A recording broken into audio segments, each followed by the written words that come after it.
All right. Assalamu alaikum everyone again. Nahmaduhu wa nasalli ala rasulihil kareem. Amma ba'd. Fa'udhu billahi minash shaitanir rajim. Bismillahir rahmanir rahim. Allahumma salli ala Muhammadin wa ala ali Muhammadin kama sallaita ala Ibrahim wa ala ali Ibrahim innaka Hamidum Majid. Allahumma barik ala Muhammadin wa ala ali Muhammadin kama barakta ala Ibrahim wa ala ali Ibrahim innaka Hamidum Majid. Rabbi shrah li sadri wa yassir li amri wahlul 'uqdatam min lisani wa yafqahu qawli. Dear brothers and sisters, Jazakumullah khair for joining. Alhamdulillah, we have been going through the blessed month of Ramadan, and this session that we're trying to learn Quran together. We're trying to do one or two juz a day. Yesterday we did two together, Alhamdulillah, juz number and or para number 11 and 12. And today, inshallah, we'll go through the juz number 13. As always, disclaimer first, by no means I'm a scholar. I am a student. I'm trying to learn every day by myself, and inshallah, I'm trying to share the same knowledge with you as well. If I make any mistakes or commit anything that is not right, and that's completely from my own shortcoming and from shaitan, and if I'm saying everything good is from Allah subhanahu wa ta'ala, so please forgive me if I have said anything wrong in these sessions. The whole purpose is that we can share the knowledge together and learn together, alhamdulillah. All right, as always, we are going to move now to a quick reflection from yesterday. We have gone through quite a lot of topics because there were two juz together. We were in Surah Tawbah, we did Surah Yusuf, we did Surah Yunus, and we started Surah Hud as well. So we pretty much went into four surahs yesterday. And we learned about Ghazwat Tabuk, the Battle of Tabuk, and this surah especially talks about the mushrikeen, the people those were apparently like Muslims, but they were not Muslims from their heart, and about the munafiqeen as well. And it talks about that they were forgiving in the situation, and some were not forgiven in the situations. There were two Arab groups we learned yesterday. One group is when they spend money, they feel happiness and they feel that they will get rewards from Allah subhanahu wa ta'ala. And the second group is when they spend, they feel that they're paying ransom to Allah subhanahu wa ta'ala. And I think we all, even now today, we have those two groups as well. And then Allah subhanahu wa ta'ala mentioned about the qualities of the people. Those are those fear Allah subhanahu wa ta'ala, the love, those people, those love Allah subhanahu wa ta'ala, do what? They do repentant. They are repentant. They are worshippers. They're praisers, those praise Allah subhanahu wa ta'ala. They're travelers on the path of Allah subhanahu wa ta'ala. They bow and prostrate in front of Allah subhanahu wa ta'ala. They enjoin what is right and forbid what is wrong. Remember, we talk about Amr bil Ma'ruf wa Nahi anil Munkar. We talk about that. So that's also their the habit of those good people, the quality of those people. And the good people, they observe the limits. They know what is their limit and they cannot cross that certain line. This is where they have to stop. Even if we feel that we are fooled very well by shaitan and we are attracted to cross our limits, and we wanted to do it, still we will not do it because we know we are fearful of Allah subhanahu wa ta'ala. We have Allah subhanahu wa ta'ala in our conscious all the time. And we learn especially this from Hazrat Yusuf's story when he was offered for a bad action from Zulaikha and Hazrat Yusuf alayhi salam refused. Even he knew it, he's gonna see the consequences of that. And he did. He ended up in the jail, but he still observed the limits. And these people have the good tidings to the believers. And that's also we learned also yesterday. And we learned that a surah and the way that Allah subhanahu wa ta'ala talks and explain things, especially we learned one of the beautiful style that was argumentative style that we learned yesterday, which means that Allah subhanahu wa ta'ala is talking to the people, those are munafiqeen or mushrikeen or munafiqeen as well, and then what they're making excuses. So it's like argumental style that Allah subhanahu wa ta'ala is explaining. That's something we learned yesterday. That this is the way of the Quran. And when it gives us an example like that, I think that makes more sense and more logic to us when we do understand that, yeah, this happened in the reality. This is actually the right way of communicating as well. We also learned yesterday that Quran is the cure of hearts. All right, so if you're not feeling well, you're feeling sad, you have depression going on, you're not feeling like doing anything, you're tired of everything, you don't like anything around you, you're getting a little cranky or anything like that, now your heart needs a treatment. And the cure for heart is Quran. Open Quran, anywhere, any place, recite the Quran verses. There's a debate for a long time that only reciting Arabic, if we don't understand the meaning, is worth it or not. And then if we recite it with the meanings, then it's worth it or not. And then if we recite Arabic, learn the meaning, and go in the deep meaning and understand the details of the message, then it's only worth it.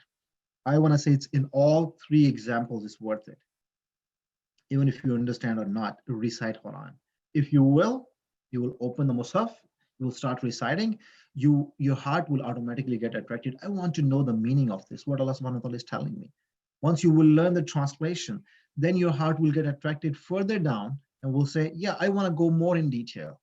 Let me tell you from my experience, what I'm learning now. This one juz that I try to prepare, no matter how much time I spend, I feel I have not justified my time. I could have gone more deep in the meaning. And then on the other side, I'm cutting off on every topic I could have and as much as I could have because I have to finish within 1 hour. My goal is to finish the session in 1 hour so we can go back to our other matters as well. May Allah subhanahu wa ta'ala bless us for all the time we're spending here together in learning and teaching Quran as well. All right. Once we know that Quran is the cure of the heart, and then we adopt it as is, then what happens? Then we become allies of Allah subhanahu wa ta'ala. And remember the word we used in the ayah we recited yesterday, Awliyaullah, walahum yakhzanun. It's not complete ayah, I'm just giving two references of that ayah. That Awliyaullah, walahum yakhzanun, the Awliyaullah, the allies of Allah subhanahu wa ta'ala, walahum yahzanun, they will have no fear. And who are those people? Those hearts are cured. Who are those people? Those love Allah subhanahu wa ta'ala. They accepted Allah subhanahu wa ta'ala in their good times, in their bad times, in their ease, in their trouble.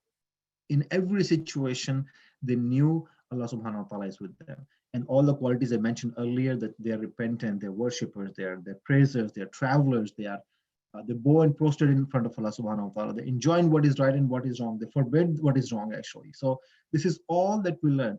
And they observe limits. They know what line I should not cross. That's what happens.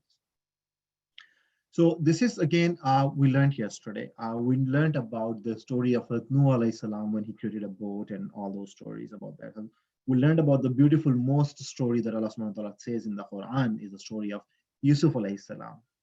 And this story tells us about the family matters, the relationships, the quarrel and the fight between the siblings, the struggle, you pay the price if you stay on the right path, like Yusuf alayhi salam paid when he was on the right path and refused Zuleha, for example. He ended up in the jail. And then he still have a belief in his heart. And our two prisoners asked about their dreams. And then the king also saw a dream. And one of the prisoners was in the king's palace. And he said, one person can tell you what is your dream and what is the meaning of your dream. And that is Yusuf alayhi salam. And then Yusuf alayhi salam were called to the palace. He said, I'm not going to come out of it unless I have been proven guilty of what's been charged on me. And what was charged on me was a woman said that I have done wrong deed to her. So the whole court opened and the judge said, yeah, Yusuf's shirt was not torn apart from the front, but from the back, which means that he was going away and someone pulled her over. So that was the first evidence. And then Zuleha ultimately, Allah subhanahu wa ta'ala, guided her heart on the right path and to give her ability to speak the truth. And she said, yeah, it was her on the fault, not him. So at that situation, Yusuf alayhi salam came out of the prison, and this is where we ended yesterday. So today we are continuing with Surah Tawbah. I just want to mention, before I continue the story of Yusuf alayhi salam, I just want to mention quickly about the Tawbah. We talk about the Tawbah means astaghfar, means asking Allah subhanahu wa ta'ala for forgiveness.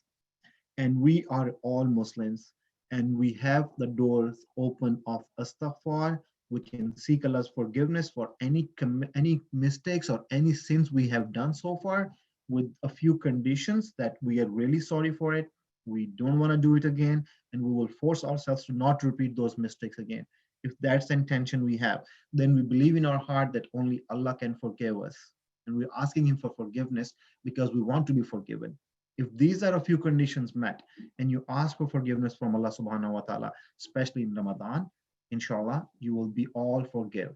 And if, as I said earlier, whenever you get a chance, close your eyes for 1 second and say astaghfirullah. Say astaghfirullah. Keep repeating that. This is the best dua that we can ask from Allah subhanahu wa ta'ala for forgiveness for any mistakes we have done in our life. All right, so I just want to mention that because we are still going through Surah Tawbah, we are still in the process of Tawbah, and I thought it's worth mentioning the meaning again. So story continues. The beautiful most story of the Quran that Allah subhanahu wa ta'ala says that this is the beautiful most story that you can go through. And this is the story of Yusuf alayhi salam, the love of a father, the love and the hate and the fight of the brothers and siblings, the struggle, the paying a price and the seeing the consequences if you're staying on the right path, the trouble, you are considered as a slave, and then the ease of Allah subhanahu wa ta'ala comes. And now we're going through that part that so far, remember the interval of a story? So we are at the interval of the story now, which tells us what? That all the struggle period, all the troublesome period seems like going to end now. And after interval, everything starts going towards positive. Everything is trying to get fixed properly, right? So that's the structure we have seen in the world.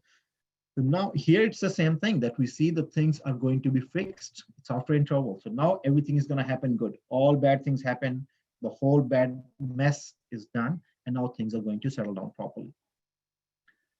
In the 13th juz, it starts from Hazrat Yusuf alayhi salam when he explained the dream of the king, and king got impressed.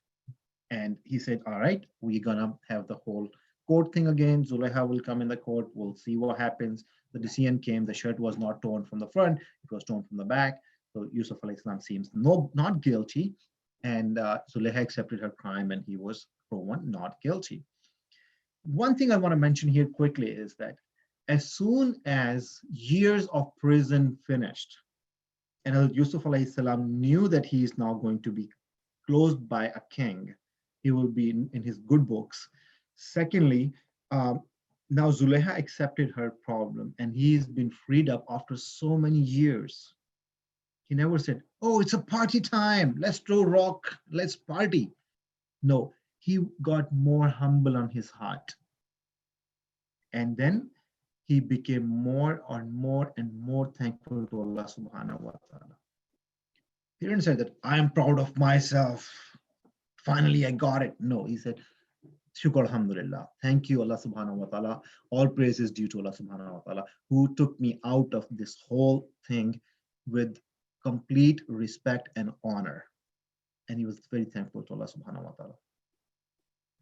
And he was not falling in the trap of the nafs, and nafs that orders us to do bad things, but only who remain safe that Allah subhanahu wa ta'ala bless and have the mercy on them.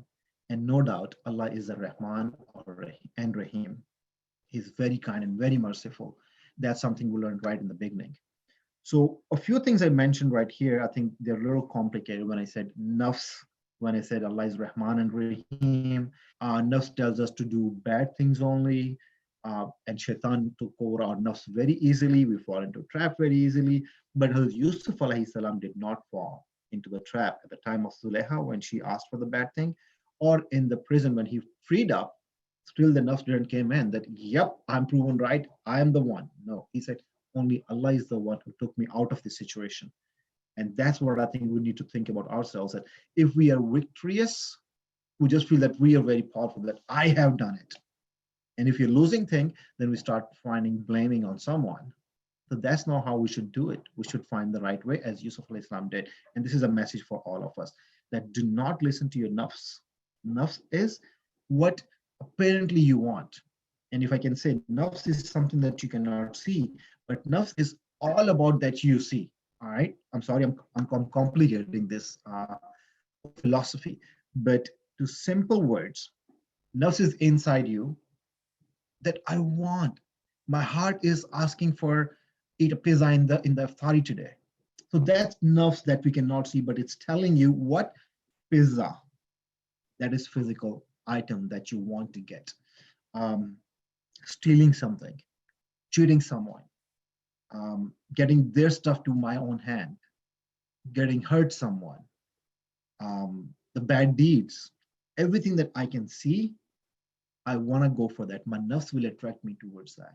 Whereas the nafs is internal, is a heart that should be more attractive towards not seeing that is Allah subhanahu wa ta'ala and the of relationship with Allah subhanahu wa ta'ala. So this nafs, which is invisible, put us more towards the things those are visible. Those are the dunya. We go after dunya more because our nafs push us more for that. It attracts to bad things more because its nature is good. All right, so this is again a very detailed philosophy.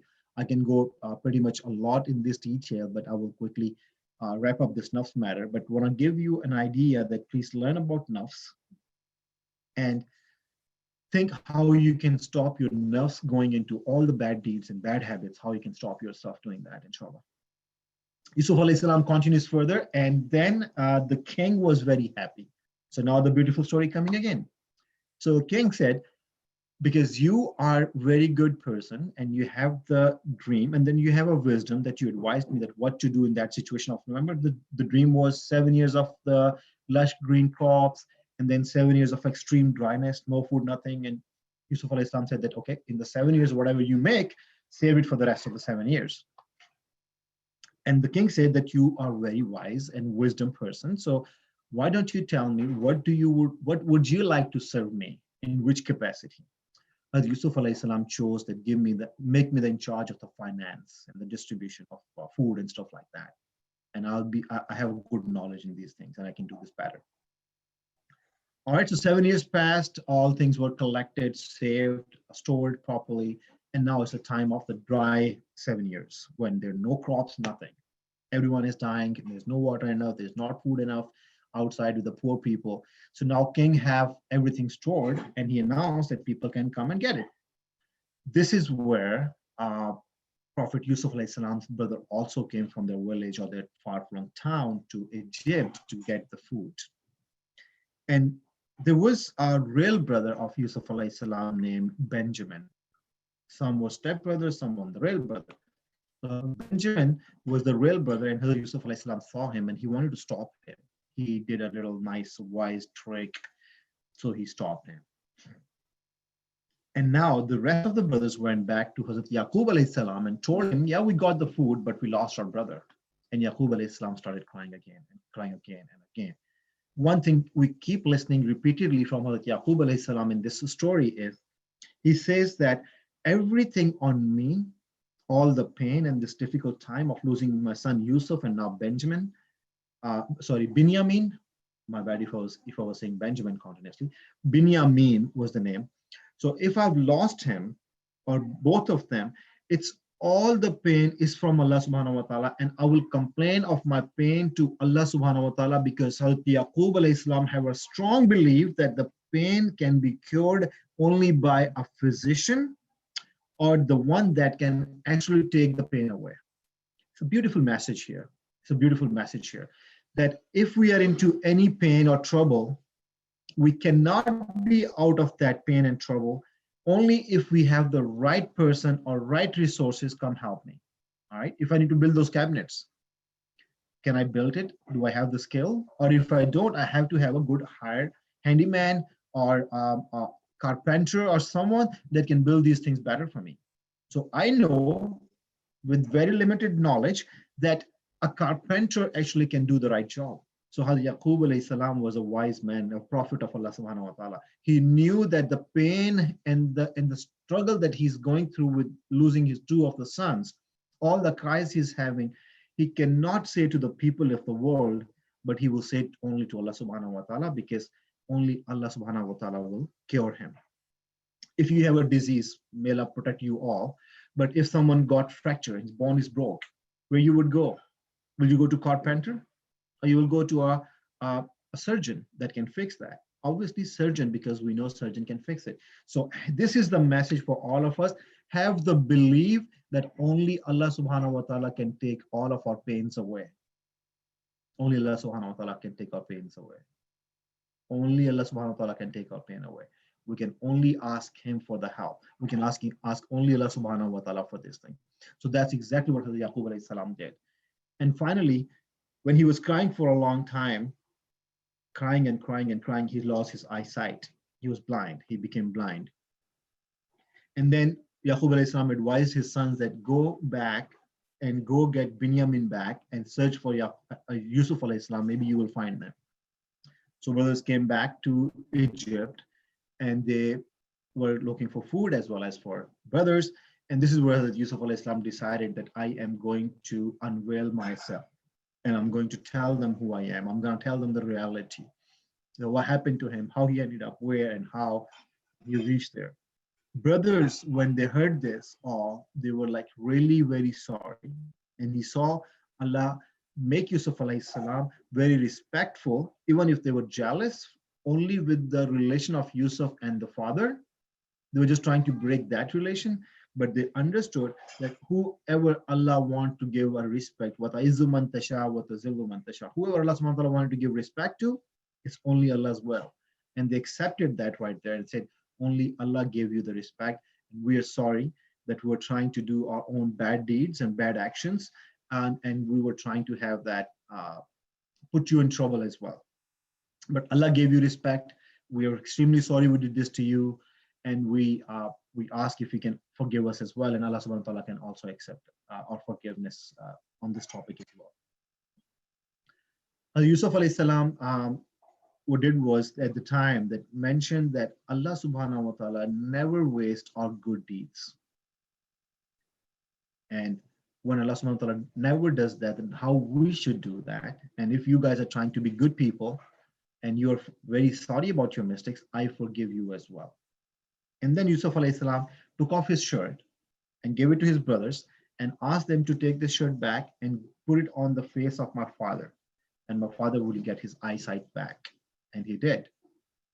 And he asked, Yusuf alayhi salam asked brothers to bring the family members to Yusuf alayhi salam. And when they came as a caravan to Egypt, they were very well received, very warmly welcomed by the town and by Yusuf alayhi salam. And this reunion took place of a father, of a son, and a son together. So as we talked quite a lot yesterday about this story, and we covered, alhamdulillah, quite a lot today as well, although very short amount of time, I have skipped quite a lot of details. But I think we picked quite a lot of good messages here. Believe in Allah, trust in Allah, rely on Allah. Only Allah can fix. You have to be good in your deeds. You have to be patient and wait for your good time to come. No frustration. You don't need to be depressed for anything. So everything that we have learned, a lot of very good messages from here, that a love of a father and a son, the hatred between siblings, the fights between them, quarrel between them. I mean, you name it, every single line of this story have a lot of messages for us. And we can see them. These are all applicable in our real life here as well. Excuse me, it's trying a little bit. All right, no, it's right. We're moving along further in Surah Ra'd. Surah Ra'd is a 13th surah of Quran. And it's named after the Ra'd word, which is meaning as a thunder, in the 13th ayah of the Quran. Let me tell you, every surah in Quran actually is not named on the contents of the surah. That's not always the case. It could be a symbolic reference. It could be a real reference why the surah is called for that name. So in this one, Ra'd is basically a thunder, or if I should say more accurately, is a sound that the thunder creates. So that's what the thunder is, and that's mentioned in the ayah number 13 in this surah Ra'd, the 13th surah, 13th ayah of this Juzz we're talking about now. This surah have 43 ayahs, and this is a Madani surah. And now we know, right? Madani surah is what? That tells us how to live our life, not just believe only Allah subhanahu wa ta'ala. We'll learn that more in the Makki surahs, and the Madani surahs tells us how to stay on the right path and how to perform our duties as well. So this surah starts from where? It starts from the power of the truth and weakness of the falsehood. Okay, so power of the truth means what? That if you're truthful, then you have the power. And if you're falsehood, you're weak.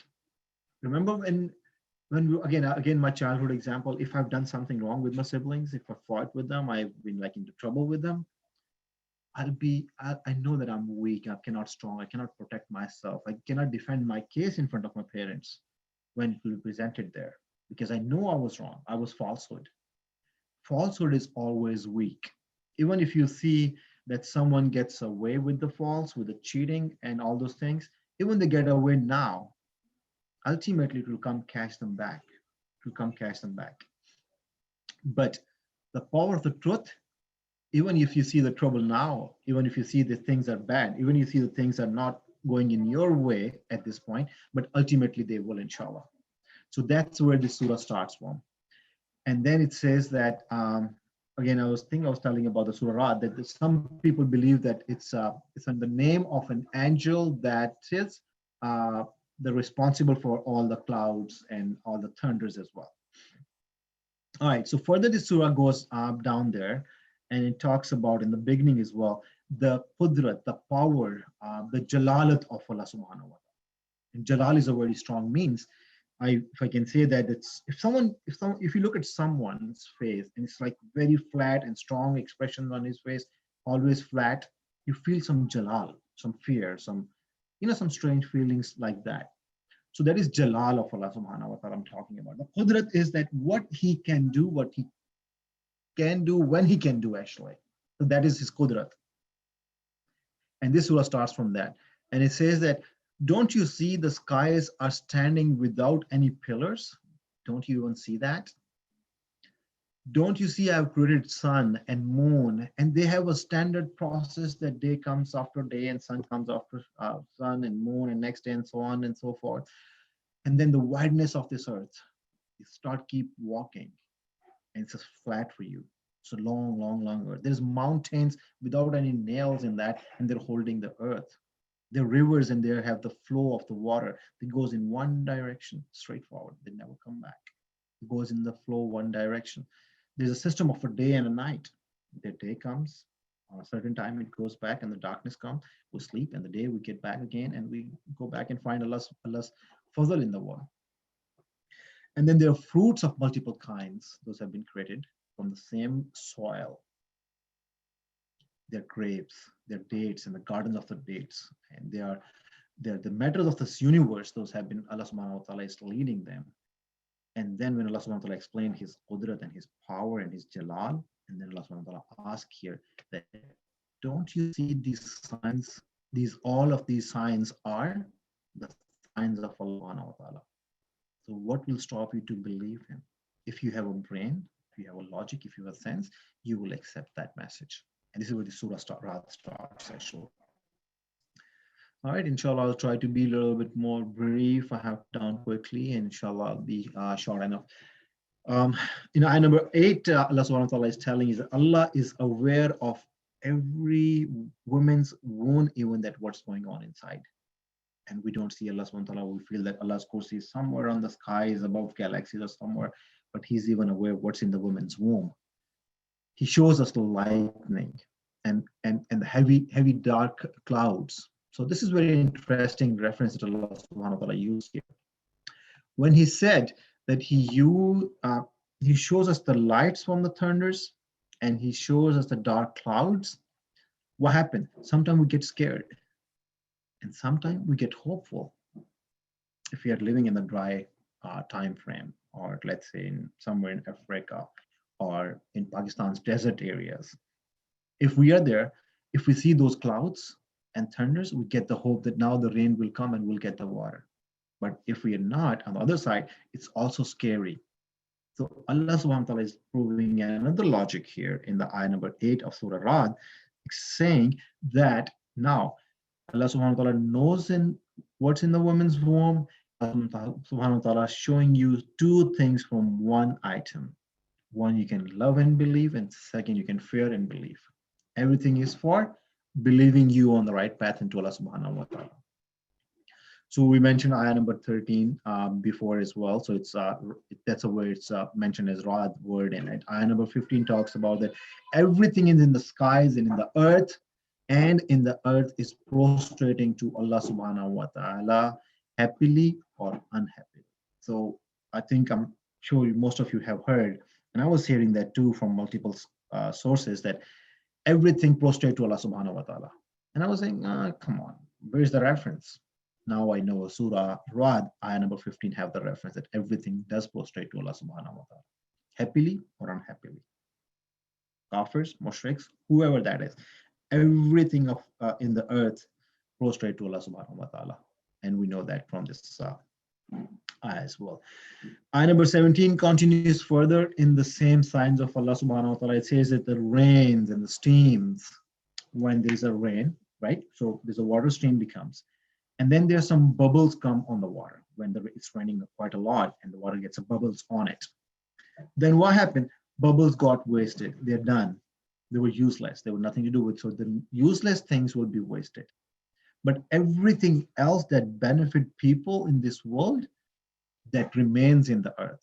So bubble go away, but everything that's beneficial will stay in this world for us. That's Allah subhanahu wa ta'ala is telling us that He created everything in this earth for us and for the benefit of us. So that's something we need to believe in that as well.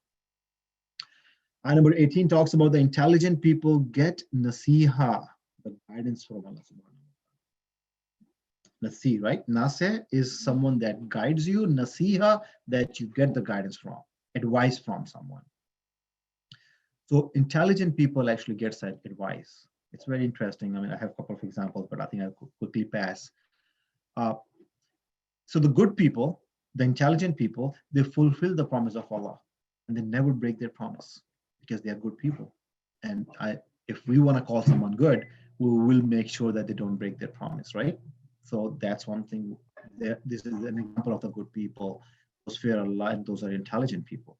And then Allah subhanahu wa ta'ala is telling us those intelligent people, they build the relationships and they keep maintaining those relationships between their family or their friend circle. They maintain the relationship. They ask Allah for help. They ask Allah subhanahu wa ta'ala for sabr, for the patience in difficult times. They do prayer, perform prayer. They ask, they make du'as to Allah subhanahu wa ta'ala. They spend money on the path of Allah subhanahu wa ta'ala. They refuse to bad and refuse the bad with the good. All right, what is this? What is this? They refuse bad for good. Any examples coming in your mind? Refusing bad for good. For example, we're in the fasting month, Ramadan, and the time is not going through, especially after Zohar started slowing down and Tiraftar is really, seems like time is really slowed down, especially when we're not doing something. What happens is we get the remote control in our hand. And Netflix is there, YouTube is there, Roku is there, you name the entertainment is right in your hand right there. Or what you do is you say, yeah, rather than me watching a Bollywood, Hollywood movie, what if I open the Quran and recite Quran? So this is what I was saying, that the good people, the intelligent people, the people that believe in Allah subhanahu wa ta'ala, those do sabr, those follow Allah subhanahu wa ta'ala's guidance, those heart is always connected to Allah subhanahu wa ta'ala. What they do, they refuse bad with good. So refuse bad, no bad deeds. I'm not gonna spend my time or waste my time in spending in front of TV doing nothing useless. I will do Quran, recitation of Quran. I will not spend time on the street or talking to my friends or playing games on my phone. I will sit in this session to listen the Quran and the message of Allah subhanahu wa ta'ala. So that's what you are trading. That's where you're becoming and doing what? Refusing bad thing with the good. And look at every single possible option in your life that you think is good or bad and how you can change or trade that with the good, because you are a good person and inshallah you will become a good person if you are not, including myself first. So their home is in this world and hereafter will be very beautiful. Their home in the world hereafter will be very beautiful. Even here, you don't see them very fancy clothing or something like that, but the world hereafter, they are going to be super duper blessed and beautiful houses. The houses and the big castles where the streams will be going underneath them. That's something will be the place for them. So Munkareen are completely opposite of all the things we mentioned. They will trade good with the bad. They will leave good, they will pick the bad. They're completely opposite. They will not spend money in the path of Allah subhanahu wa ta'ala. They will not pray. They will not do sabr. They will not ask Allah subhanahu wa ta'ala for help and guidance. They will not maintain their relationships. They will not keep their promises. They will not listen the nasiha of Allah subhanahu wa ta'ala. So same complete reverse cycle. The munkareen are completely different and opposite. So may Allah subhanahu wa ta'ala make us amongst the people, those refuse the bad with the good. Ameen ya Rabbal Alameen. May Allah subhanahu wa ta'ala bless us all to do the right and intelligent decisions, not the people those are ignorant and those do not use their brain at all. We don't want to be like the animals, those don't use their brain to the extent where they can understand things more in detail.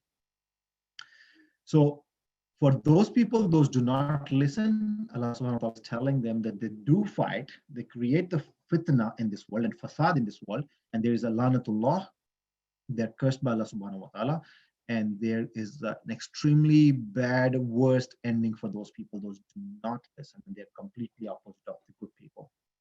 Ayah number 31 talks about the mushrikeen. They ask that if your Quran is powerful, ask Quran to move the mountains.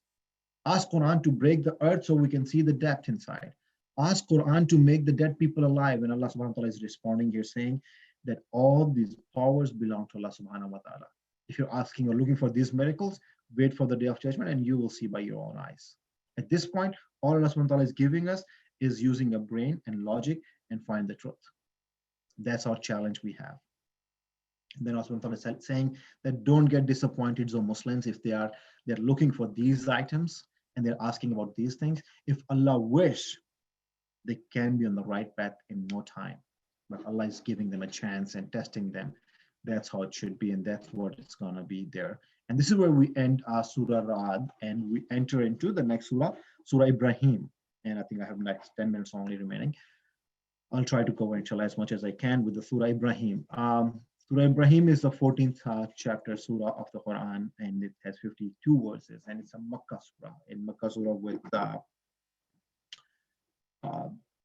with the name of Hazrat Ibrahim alayhi salam. And Hazrat Ibrahim alayhi salam, we know, is one of the very sacred, one of the very respectful prophets of Allah subhanahu wa ta'ala.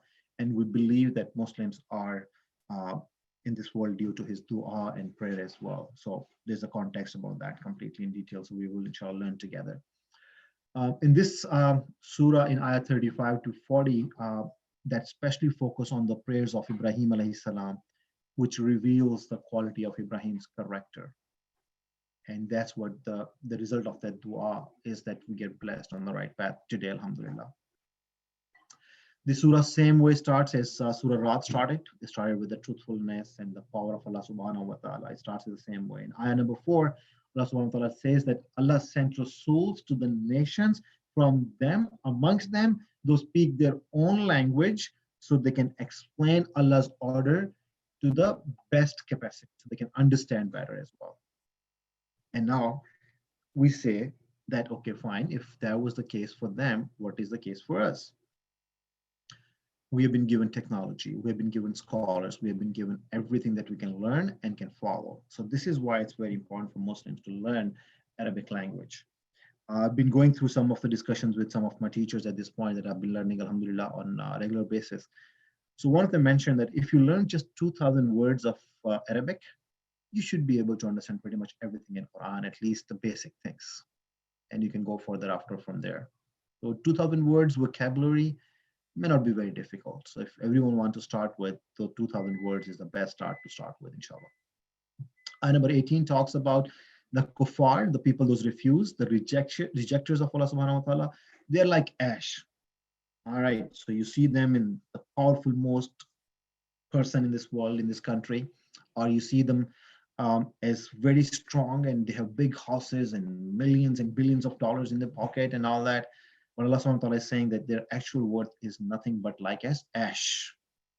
If there's a one strong wind, all the ash will flew away. So that's what their exact actual reality is. They're this strong only. So never think that they are in the good position. They are never in a good position. They're like ash, like nothing. Ayah 21 talks about the kuffar, the people those refuse the Allah's message, will be in front of Allah subhanahu wa ta'ala at the end of everyone. So all people, believers, Muslims, prophets, everyone will be going first in the row, and at the end, the last people will be the kuffar. So now we know two things, that Allah subhanahu wa ta'ala will not like to see them, but Allah promised that Allah will see them and will have their actual right justice to them. So Allah will see them at the end, at the last. And they're weak people of those kuffar, that kuffar today, and the weak of the kuffar will say, hey, strong kuffar, we were looking at you, can you come help us now, protect us now? And strong will say, we are also in trouble, how can we save you? And then the strong kuffar will say to their idols and others and shaitan itself that, hey, we were looking at you and we're doing bad things, that you will come help us at this time, and you're not helping us. And shaitan says, nope, don't blame me but yourself. You're not listening to me, you are listening to yourself. Even you make an excuse, I was just giving you an option of bad things and you were following and adopting those bad things. Ayah number 37 that I was talking to earlier, that this is where this surah is named after Ibrahim alayhi salam.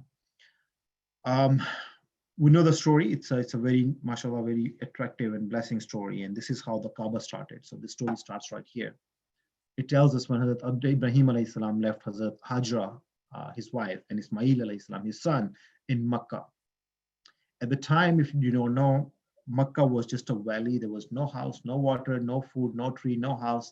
No one lived even there. It was completely barren place. And when Allah's order came, and he left his wife and his son there, and Ibrahim alayhi salam was not feeling good in his heart, he made a dua. And the du'as goes there, Bismillah ar-Rahman ar-Rahim, Rabbana innaka ta'lamu ma nukhfi wa ma nu'lin wa ma yakhfa ala Allahi min shay'in fil ardi wa la fis sama. Alhamdulillahi allazi wahab li ala al-kibri Ismail wa Ishaq inna rabbi li sami'ud du'a. And then it says, Rabbana, Rabbi jalni muqim as-salati min zurriyati Rabbana wa taqabbal dua Rabbana ighfirli wa liwalidayya wa lil mu'minina yawma yaqumul hisab. So these are the duas that Hazrat Ibrahim alayhi salam made when he left there, and he made a dua for us, that Ismail, Ishaq, and Prophet Muhammad and Makkah, and all the bounties in the Makkah we get. So we'll inshallah discuss more details about Makkah and the story of Hajar alayhi salam, how she spent the time there. What was the difficulties? Where was food or water coming from? Was there any shadow on them? Because in the desert, it's a hot sun. How she survived in that climate? How she have gone through that sacrifice of a mother, the love and the pain for a son of a mother, and more importantly, the love of a father in comparison to children and wife versus Allah Subhanahu wa Taala. He left his family at the place where there was no resources at all. So how the story go, why Ibrahim alayhi salam ended up doing this? What is that more powerful love that he was going through with Allah subhanahu wa ta'ala? Was the more affiliation that he thought, okay, fine, I'm leaving my wife and child out, but I'll take Allah subhanahu wa ta'ala over them. This is where we learn from hadith that tells us that you cannot be a Mu'min if you love Allah and His Prophet more than your own family and your parents and your children. And more importantly than anything that you like the most, you love Prophet Muhammad and Allah subhanahu wa ta'ala more than that. So this is where Ibrahim alayhi salam proved practically that he actually loved Allah subhanahu wa ta'ala more than anything else. So that is something we'll learn in this surah. The situation he left the Hazrat Hajra alayhi salam in that desert. He left his son Ismail alayhi salam in that desert. How they survived water, and this is where, just to give you a reference, this is a story of the Kaabatullah where we worship now comes in picture. This is where the Abi Zamzam, the Zamzam well comes in the picture. This is where the Rami, the effort, the Tawaf, the Safa Marwa, the struggle and the walk between that, all the sunnahs are going to be created here in this story that will inshallah continue tomorrow. So until then, please, you all remember me in your du'as, inshallah, and please joining at 6 p.m. every day. Don't forget to give me a feedback. You can call me. I think pretty much every one of you have my number. If not, you can see me on ICOM. My number is there on ICOM WhatsApp group. Please contact me with your feedback if we are doing anything good or not, or if there's something better we can do together, inshallah. So your feedback is very important. That will encourage me or discourage me. That will help me to improve contents or not improve contents. So it's very important. So don't feel that your feedback, I will take it offensive or defensive or anything. Feel free to give me the feedback, inshallah, and we'll learn together and we'll improve things together, inshallah. I ask Allah subhanahu wa ta'ala to guide us all on the right path. I ask Allah subhanahu wa ta'ala to forgive us all, accept all of our good deeds, accept the time we're spending here together. And Allah subhanahu wa ta'ala bless us, our houses, our family, our children, our parents. If they're alive, may Allah subhanahu wa ta'ala give them the health. If they're not alive, may Allah subhanahu wa ta'ala give them and grant them with the Jannat and Allah and the top space in the Jannah subhanahu. Amen, inshallah. I ask that may Allah subhanahu wa ta'ala keep you all safe from all this pandemic of Corona, COVID-19. I ask Allah subhanahu wa ta'ala to keep you safe from hasad, from magic, from the diseases, from the bughd, from the hatred from each other. I ask Allah subhanahu wa ta'ala to make us a good relationship between each other. May Allah subhanahu wa ta'ala make our relation for the sake of Allah subhanahu wa ta'ala, where we can have the actual bounties of Allah subhanahu wa ta'ala. May Allah subhanahu wa ta'ala accept all of our deeds, including fasting and the prayers and togetherness here. The efforts we're doing together to listen each and every single word of the Quran and trying to improve our knowledge for Allah subhanahu wa ta'ala. Make Allah accept all of our efforts and may Allah subhanahu wa ta'ala guide us all on the right path. ربنا آتنا في الدنيا حسنة وفي الآخرة حسنة وقنا عذاب النار برحمتك يا أرحم الراحمين. السلام عليكم ورحمة الله.